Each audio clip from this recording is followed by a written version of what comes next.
औज़ुबिल्लाहिमिनश्शैतानिर्रजीम बिस्मिल्लाहिर्रहमानिर्रहीम जी dear student welcome to my YouTube channel जिसमें हम आज स्टार्ट करने वाले हैं एमडीकेट का सीरीज़, जिसमें हम आप लोगों के लिए ला रहे हैं उर्दू में भी आप लोगों के लिए लेक्चर ला रहे हो और पुश्तो में भी। मैं पुश्तो में लेक्चर डिलीवर कर रहा था तो बहुत सारे स्टूडेंट्स ने ये डिमांड किया था कि सर आप उर्दू में भी लेक्चर अपलोड कर लें।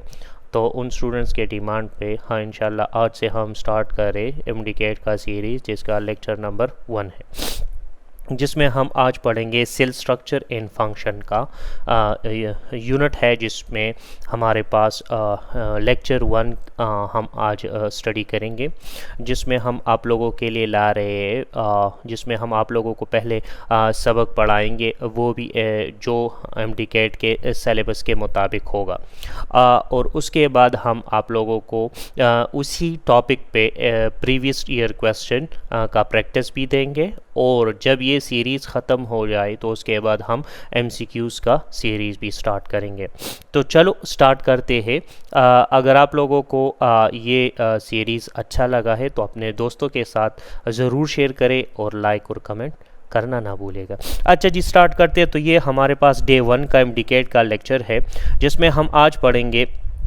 आज हमारा जो हमारा पहला टॉपिक है वो हमारे पास है इंट्रोडक्शन टू द सेल। एमडीकेट में ये सेल स्ट्रक्चर एंड फंक्शन का जो यूनिट है वो इंक्लूडेड है। उसके से पहले हमें सेल का थोड़ा बहुत इल्म होना चाहिए कि सेल क्या चीज़ है। तो इंट्रोडक्शन है। इंट्रोडक्शन में हम आज पढ़ेंगे कि सेल हमारे पास क्या चीज़ है। तो ये बहुत सारे जगहों पर आप लोगों ने देखा होगा कि हमारे पास जो सेल है वो इसको हम basic structure in functional unit of life कहते हैं। इसको हम क्यों फंक्शनल यूनिट ऑफ लाइफ कहते हैं? क्योंकि जितने भी हमारे पास सेल्स है ना, हमारे पास अगर ये हम कंसिडर कर ले कि हमारे पास सेल है, तो सेल में हमारे पास जितने भी एक्टिविटीज़ होती है, जितना भी फंक्शन होता है, जो फंक्शन भी होता है, वो किसके बदौलत होता है? वो हमारे पास सेल ही की बदौलत होता है। अगर सेल काम करना छोड़ दे, अपना फंक्शन छोड़ दे, तो सारी बॉडी क्या करेगा? कुछ काम नहीं कर पाएगा। तो इस वजह से इसको हम क्या कहते हैं? फंक्शनल यूनिट कहते हैं। इसको हमने डिटेल के साथ लेक्चर अपलोड किया है। अगर आप एमडीकेट के लिए प्रिपरेशन नहीं कर रहे, एग्ज़ामिनेशन मतलब बोर्ड एग्ज़ामिनेशन के लिए प्रिपरेशन कर रहे, तो आप उन वीडियो को देख सकते हैं। अच्छा जी, तो कहते हैं कि the discovery of a cell mark as a significant milestone and biological science laying the foundation of cell biology. हमारे पास ये जो सेल की डिस्कवरी थी, इसने जब इस सेल की डिस्कवरी हो गई तो इसने बहुत सारी चीज़ों को हमारे लिए खोल के रख दिया कि ये चीज़ें पॉसिबल है। सेल बायोलॉजी की बुनियाद रखी गई, क्योंकि इससे पहले जो हमारे पास जो कंसेप्ट थे वो अलग थे, और उसके बाद जो कंसेप्ट आ गए वो अलग है। तो ये जो development of microscope play a crucial role and understanding cell and their function. जो हमारे पास माइक्रोस्कोप है, अगर हमारे पास माइक्रोस्कोप नहीं था तो हम इस चीज़ों को पढ़ने से कासिर। अच्छा जी, तो दूसरी बात जब हम कर रहे थे कि जो सेल की डिस्कवरी हो गई थी वो किस किस साइंटिस्ट ने हमारे पास की थी, तो उसके बारे में बात करेंगे कि सबसे पहले जब रॉबर्ट हुक था, एक साइंटिस्ट था, जिन्होंने इससे पहले माइक्रोस्कोप डेवलप हो गया था, तो उन्होंने अपना एक माइक्रोस्कोप बनाया था, जिसके ज़रिए से उन्होंने कुछ डिस्कवरी की है। इस पे डिटेल लेक्चर हमने अपलोड कर रखी है, वो आप देख सकते हैं। अच्छा जी, तो रॉबर्ट हुक वो साइंटिस्ट था जिन्होंने 1865 में फर्स्ट ऑब्जर्वेशन की थी। इसने क्या देखा था? इसने कार्क देखा था, स्लाइस ऑफ कार्क देखा था। उसमें इसने क्या देखा था? इसने इसने सेल को डिस्कवर किया था। अच्छा, देखते हैं कि इसने क्या किया था। Who was he? As a English scientist, physicist and naturalist था। इसने क्या किया था? What did he do? इसने क्या कहा था? He use compound microscope, a microscope with multiple lenses, explain a slice of cork, देखे ना, bark of a oak tree. अच्छा जी, आप लोगों ने अगर देखा होगा ना, ये जो शराब की बोतल आती है ना, तो उस पे एक ढक्कन होता है लकड़ी का। तो ये जो ढक्कन है ना, उसको हम क्या कहते हैं, स्लाइस ऑफ कार कहते हैं। तो इसने माइक्रोस्कोप के अंदर वो स्कोर स्लाइस ऑफ कार को रखा था कि ये क्या चीज है।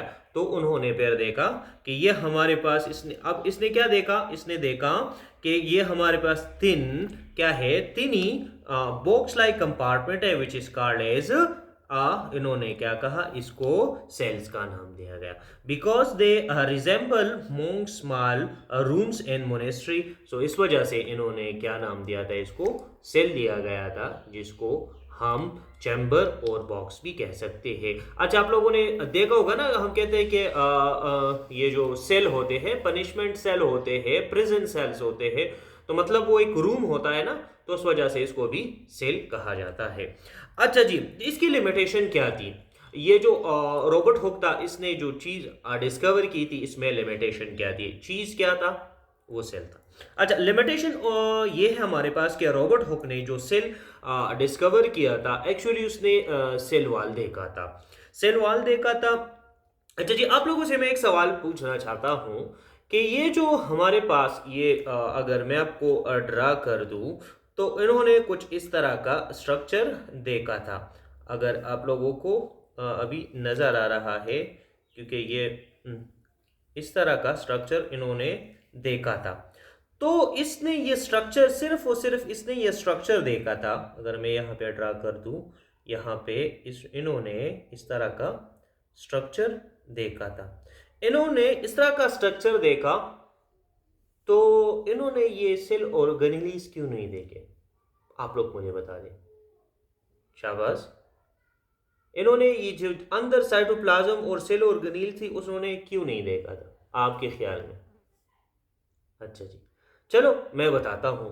क्योंकि इसने क्या, इसने डेड सेल को देखा था, यो कार्क स्लाइस ऑफ कार्क को देखा था ना, तो उसमें क्या होते हैं, डेड सेल होते हैं। तो डेड सेल में तो हमारे पास सेल ऑर्गेनील्स नहीं होते ना, सही है। अच्छा जी, तो सिग्निफिकेंस हमारे पास इसकी क्या आ जाते हैं कि इन्होंने इसका ऑब्जर्व किया था किसको, इन सेल को, तो उसके बेस पे इन्होंने क्या डिस्कवर किया, biology in a new direction, but they did not understand that the cells are the basic unit of life. लेकिन उस टाइम इसको ये पता नहीं था कि जो हमारे पास ये जो सेल्स है हमारे पास बेसिक यूनिट ऑफ लाइफ होते हैं। उस टाइम इसको इस कंसेप्ट का पता नहीं था। अच्छा जी, फिर आगे जाते हैं। वो एंटोनी वॉन लीeuwenhoek आता है, जिन्होंने हमारे पास क्या किया था, 1674 को इन्होंने लिविंग सेल की डिस्कवरी की थी। इसने क्या देखा था कि उन्होंने जो स्लाइस ऑफ कार को लिया था, इसने क्या लिया था, इन्होंने वाटर को लिया था, इन्होंने पानी को लिया था और अंडर माइक्रोस्कोप देखा था। तो इसने जब देखा तो उसमें कुछ चीजें क्या कर रही थी, हरकत कर रही थी, कुछ चीजें जो थी उस वाटर में वो मूवमेंट कर रही थी। तो उन्होंने फिर कहा कि हाँ, ये हमारे पास क्या है। इन्होंने उस टाइम इसको क्या नाम दिया था, एनिमलक्यूल का नाम दिया गया था। इन्होंने जो सेल देखा था, जो सेल्स एनिमलक्यूल देखे थे, वो एक्चुअली हमारे पास माइक्रो ऑर्गेनिजम्स थे, सही है। अच्छा जी, तो ये सारी चीजें इसमें मौजूद है, मैं आप लोगों को यहाँ पर डिस्क्राइब कर दिया, आप लोग इसे देख सकते हैं। इन्होंने और भी ज्यादा बैक्टीरिया को ऑब्जर्व किया था, स्पर्म सेल्स को ऑब्जर्व किया था, प्रोटोजोन्स को, रेड ब्लड सेल्स को इन्होंने ऑब्जर्व किए थे। सिग्निफिकेंस के क्या कि प्रोवाइड किया इन्होंने एविडेंस, क्या किया था, एविडेंस के लिविंग सेल क्या करते, एग्जिस्ट करते हैं। और इसी को फिर बाद में फादर ऑफ बायोलॉजी भी, सॉरी, फादर ऑफ माइक्रोबायोलॉजी भी कहा जाना, कहने जाने, बाद में इसको जो माइक्रोबायोलॉजी की बुनियादी इसने रखी, तो इसको फादर ऑफ माइक्रोबायोलॉजी भी कहा जाता है। अच्छा जी, इसके बाद हमारे पास आता है जो 3 साइंटिस्ट थे उन्होंने इसमें काम किया था, तो एक खूबसूरत चार्ट के ज़रिए से यहाँ पे मैं आप लोगों को बताने जा रहा हूँ कि पहले रॉबर्ट हकाई उन्होंने लिविंग सेल डेड सेल को डिस्कवर किया। एंटोनी वॉन लीवनहोकाई उन्होंने क्या किया, हमारे पास बैक्टीरिया लिविंग सेल्स को डिस्कवर किया। फिर हमारे पास आते हैं श्लेडन, जो हमारे पास किस ईयर में आए थे, 1838 को। इन्होंने एक स्टेटमेंट दी थी कि हमारे पास जितने भी प्लांट्स है ये हमारे पास किससे बने होते हैं, ये हमारे पास सेल से बने होते हैं। दूसरे श्वान आते हैं और वो भी ये कहते हैं कि जितने भी हमारे पास ये एनिमल्स है वो हमारे पास किससे बने होते हैं, वो हमारे पास सेल से बने होते हैं। फिर एक दूसरा साइंटिस्ट आता है, उन्होंने इन दोनों ने 1839 को सेल थ्योरी प्रपोज कर ली थी। किस दोनों ने, श्लेडन एंड श्वान ने। लेकिन उन्होंने ये जो एक स्टेटमेंट उसमें दी थी कि हमारे पास जो सेल होते हैं वे वैसे ही पैदा हो जाते हैं, सही है। लेकिन वो साइंटिस्ट ये रुडोल्फ वर्चू कहते हैं, तो ये आते हैं, ये हमारे पास एक एम्ब्रियोलॉजिस्ट था। इन्होंने उस पे कुछ डिजीज और एम्ब्रियोलॉजी पे काम कर रहे थे, तो उन्होंने डिस्कवर किया कि जो हमारे पास सेल्स है ये ऐसे ही नहीं बन जाते, ये जो पहले एग्जिस्टेंस सेल होते हैं उससे बनते हैं। तो फिर उन्होंने एक स्टेटमेंट दी थी कि सेलुला के हमारे पास जितने भी सेल्स हैं वो प्री एग्जिस्टेंट सेल से बने होते हैं। तो उन्होंने फिर मॉडर्न थ्योरी में ये भी इंक्लूड कर लिया। अच्छा जी, तो ये जो प्रपोज किया था that all cells arrive from pre existing cell, तो इसका मतलब है कि जितने भी सेल्स हमारे पास है वो हमारे पास किससे बने हैं, वो हमारे पास पिछले प्रीवियस जो सेल्स है उनसे बने होते हैं। अच्छा जी, इसके बाद हमारे पास आता है कि हम क्लासिक जो थ्योरी थी उसकी पास्चुलेट पे बात करते हैं। तो क्लासिकल थ्योरी में हमारे पास दो साइंटिस्ट ने जो स्टेटमेंट दी थी, पास्चुलेट दी थी, फिर तीसरे साइंटिस्ट ने उसमें मॉडिफिकेशन की थी। तो इसमें कहा गया था कि हमारे पास जितने भी सेल्स है या हमारे पास जितने भी ऑर्गेनिजम्स है हमारे पास किससे बने होते हैं, ये हमारे पास सेल से बने होते हैं। दूसरी स्टेटमेंट इसकी थी कि the cell is the basic structure and functional unit of life, कि जितने भी हमारे पास ये जो सेल है ये हमारे पास basic structure and function unit of life है। अच्छा, cell are arise from pre existing cell, ये किसने दी थी, ये हमारे पास रुडोल्फ वर्चू ने ये स्टेटमेंट दी थी। अच्छा जी, तो इन्होंने किसके बेस पे दी थी, क्योंकि इससे पहले भी एक साइंटिस्ट था जिसका रॉबर्ट रिमार्क नेम था, उन्होंने भी इस पे काम किया था, तो उसके बेस पे भी इन्होंने इसको ये स्टेटमेंट दे दी थी। अच्छा जी, फिर आगे जाते हैं, इस पे कुछ एमसीक्यूज करते, सही है। कुछ थोड़े से एमसीक्यूज हमने प्रीवियस ईयर के क्वेश्चंस को उठाए हैं, तो उस पर प्रैक्टिस करते हैं। चलो अब स्टार्ट करते हैं इस एमसीक्यूज को। अच्छा जी, तो हमारे पास पहला क्वेश्चन है, मैं आप लोगों को थोड़ा सा टाइम दूंगा कि who was the first scientist to observe and describe dead cell. वो कौन सा साइंटिस्ट था जिसने सबसे पहले हमारे पास क्या डिस्कवर किया था, हमारे पास उन्होंने डिस्क्राइब किया था डेड सेल्स को। तो आप लोगों को मालूम है, एज यू नो। चलो आगे जाते हैं। अच्छा जी, कमेंट सेक्शन में आप लोगों ने मुझे फिर जितने भी ये राइट क्वेश्चन है वो आपने कमेंट सेक्शन में मुझे बताने। अच्छा, who is credit with the discovery of a living cell, जिसको हम फादर ऑफ माइक्रोबायोलॉजी भी कहते हैं, तो आप लोगों को याद है, आप कमेंट सेक्शन में बता दें। अच्छा जी, which scientist state that the cells are arise from pre-existing cell, अभी बात की, जिन्होंने सेल थ्योरी में एक पास्चुलेट भी ऐड किया था, ये वही पास्चुलेट है, सही है। मैं आपको हिंट्स देता हूं, फिर आप लोगों को फिर समझ आ जाएगी। Which of the following is not a part of a original cell theory, ये थोड़ा सा अब डिफिकल्ट है आप लोगों के लिए, में भी डिफिकल्ट लगे कि इसमें कौन सा जो स्टेटमेंट है वो एक्चुअल थ्योरी का हिस्सा नहीं था। All living cells are made up of cell, ये तो है। Cell are the basic unit of life, ये भी है। All cells contain DNA, all cells are arise from pre existing cell, जो हमारे पास है कि ये जो ऑल सेल्स कंटेन डीएनए, ये हमारे पास एक्चुअल जो थ्योरी थी उसका हिस्सा नहीं था, सही है। अच्छा जी, फिर आते हैं what is the main limitation of Robert Hooke observation. जो रॉबर्ट हुक ने ऑब्जर्वेशन की थी उसकी पहली लिमिटेशन, उसकी ऑब्जर्वेशन की लिमिटेशन क्या थी? जिस तरह हमने बात की थी कि उन्होंने जो देखा था वो क्या देखा था, वो डेड सेल देखा था। तो he did not see any structure inside the cell. जिस तरह मैंने आप लोगों से सवाल किया कि इन्होंने इनसाइड द सेल चीज़ें क्यों नहीं देखी, क्योंकि उसकी लिमिटेशन यही थी कि इन्होंने डेड सेल को देखा था। सही है ना, बात समझ आ रही ना बेटा? अगर कोई भी क्वेश्चन हो, कोई भी प्रॉब्लम हो तो आप बिला झिझक पूछ सकते हैं। अच्छा जी, आगे जाते हैं। तो who among the following propose the plant are composed of cell? आप लोगों को पता है। अच्छा जी, the scientist who study the nucleus in contribute to the discovery was.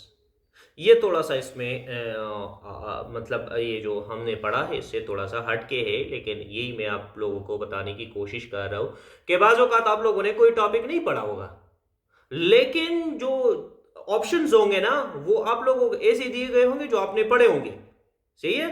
तो आप लोगों को जो पढ़े होंगे सब्जेक्ट, जो आप लोगों ने पढ़े हैं ना उनके रिलेटेड आपको पता है, और जो इसके रिलेटेड नहीं है तो वही इसका ऑप्शन होगा। आपने यहाँ पे क्या करना है, एलिमिनेशन करने के। अच्छा, ये हमने पढ़ा, ये तो रॉबर्ट हुक ने इस तरह कहा था। सही है। ये जो रॉबर्ट हुक ने, वॉन लीवन हुक ने तो लिविंग सेल को डिस्कवर किया था। अच्छा, लिवियस पास्चर ने हमारे पास क्या देखा था? इन्होंने तो हमारे पास उसमें काम किया था इम्यून सिस्टम में। तो कौन बचता है हमारे पास? एक ही ऑप्शन बचता है। इसी तरह आपने एलिमिनेशन के ज़रिए से आप लोगों ने ये कुछ क्वेश्चंस को सॉल्व करना है। अच्छा जी, तो ये हमारे पास ये रहा कि रॉबर्ट हुक ने क्या डिस्कवर किया था? लिविंग डेड सेल वॉल को डिस्कवर किया था। सही है, ये हमारे पास उसकी डिस्कवरी आ गई। एक उन्होंने ये डिस्कवर किया था। एंटोनी वॉन लीवन हुक ने क्या किया था? लिविंग सेल को डिस्कवर किया था। माइक्रोबायोलॉजी के बुनियाद की, फादर ऑफ माइक्रोबायोलॉजी कहते हैं उसको। अच्छा, रोडोल्फ फॉर्चू ने क्या कहा था? Cells are arise from pre existing cells, ई सेलुलर, ई सेलुलर। All cell contain DNA, later on the modern theory. ये बाद में इसमें इंक्लूड की गई थी। अच्छा, he could not see any structure inside the cell. क्यों अंदर क्यों चीज़ें नहीं देखी? क्योंकि इन्होंने डेड सेल को देखा था, तो डेड सेल में तो ये नहीं होते ना। अच्छा जी, तो श्लेडन एंड श्वान ने क्या देखा थे? उन्होंने डिस्कवरी की थी सेल थ्योरी की। सही है। तो ये रहे आप लोगों का जो पहला लेक्चर था वो यहाँ पे कंप्लीट होता है, और मुझे उम्मीद है कि आप लोगों को ये बहुत ही पसंद आया होगा और आप लोगों ने इसको पसंद भी किया होगा और आप लोगों को समझ भी आई होगी। आई होप अगर आप इसी तरह के कंटेंट चाहते हैं तो लाइक शेयर कमेंट ज़रूर कीजिएगा, क्योंकि आप लोगों का इस पे कुछ भी नहीं जाता और हमें बहुत ज़्यादा सपोर्ट मिलता है। तब नेक्स्ट वीडियो के लिए नेक्स्ट वीडियो में मिलते हैं। तब तक के लिए अल्लाह हाफिज़, अपना ख्याल रखें।